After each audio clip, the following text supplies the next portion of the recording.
Hello students, once again welcome to English Literature Classroom. Today my topic is All Summer in a Day by Ray Douglas Bradbury. This topic is for class 10. Now in my last video I already taught up to page 112. Today I am going to teach from page 113.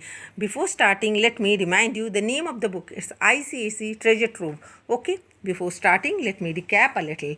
This story is set on the planet Venus, where it rains constantly except for 2 hours after every 7 years when the sun comes out. A group of school children were crowding around a window in the classroom as they were waiting for the heavy rain to slacken. The children were 9 years old, meaning that they would have been only 2 the last time the rain stopped and the sun came out 7 years ago. Margaret, a frail little girl, had come from the earth to Venus 5 years ago. She remembered what sun was like from her experience of the sun on the earth. In preparation for the coming sunshine, that class had spent the previous day studying the sun and writing about it.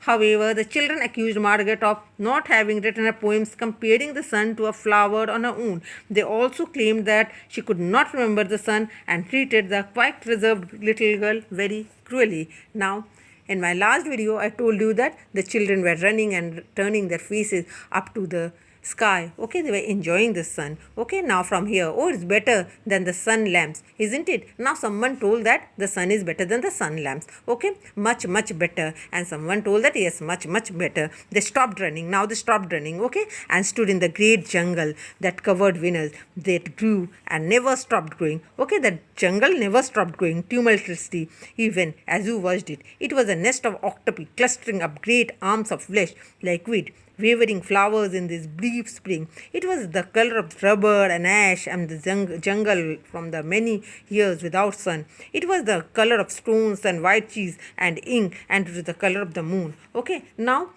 since long time it has been raining.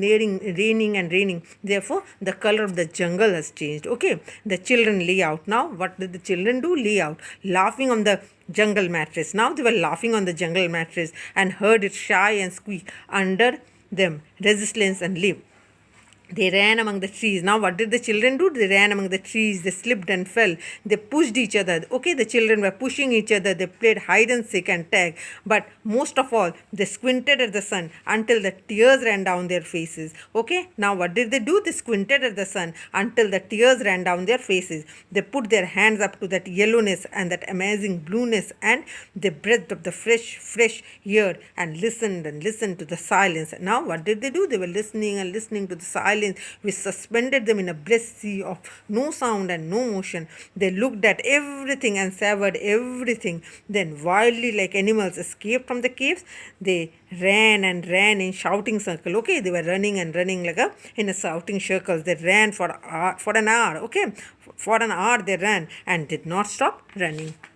Now from here, okay, and then in the midst of their running, one of the girls wailed. Okay, everyone stopped. The girl standing in the open held out a hand. Oh, look, she said, her hands trembling. Okay, she was trembling, then came slowly to look at her opened palm. Okay, everybody looked at her open palm. In the center of it cupped a huge was a single raindrop. What is that? What was there? A single raindrop. She began to cry. Okay, as soon as she saw the raindrop, the girl began to cry. Looking at it, they glanced quietly at the sun. Now they understood that the sun would now set and again the rain would start. Okay, up to this much, and in my next video I will continue with the rest of the chapter. Until then, goodbye.